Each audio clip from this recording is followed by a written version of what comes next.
Light जाण्यावरून railway station चौकात मोठा राडा झाला असून काडादिचाळ येथील दोघांनी महावितरणच्या कर्मचाऱ्यांना मारहाण करून ऑफिस जाळण्याची धमकी दिली। रोहित घोडके यांनी दिलेल्या फिर्यादीवरून बसवराज श्रीशैल तुपद, बापू गोविंद कोकरे राहणार काडादिचाळ सोलापूर यांच्यावर गुन्हा दाखल झाला आहे।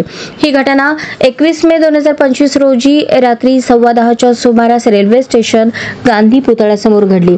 यातील फिर्यादीचे वरिष्ठ तंत्रज्ञ सतीश शिरसट, विकास वाळके, सुनील वाघमोडे व विद्युत सहाय्यक रियाज शेख असे मिळून नमूद ठिकाणी सरकारी लाईट पोल दुरुस्तीचे काम पाहत असताना नमूद आरोपितांनी फिर्यादीचे रामलाल चौक येथील कार्यालयात जाऊन फिर्यादीस आणि कर्मचारी यांच्या मोबाईलवर फोन करून शिवीगाळ करून लाईट का बंद करता, तू कुठे आहेस सांग, तुला येऊन बघतो अशी शिवीगाळ करून दमदाटी करून नमूद ठिकाणी येऊन फिर्यादी करत असलेल्या शासकीय कामात अडथळा निर्माण करत नमूद आरोपित यांनी फिर्यादीस तुम्ही लाईट का चालू करत नाही म्हणून शिवीगाळ केली।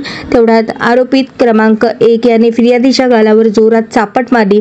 फिर्यादी सोबत असलेले कर्मचारी यांना देखील आरोपी 2 याने तू हेच करू शकतो, लाईट सप्लाय किती वेळात चालू करतो ते सांग, अर्ध्या तासात लाईट चालू झाली नाही तर तुमचे ऑफिस जाळून टाकतो असे म्हणून शिवीगाळ करून दमदाटी करून सरकारी कामामध्ये अडथळा निर्माण केला।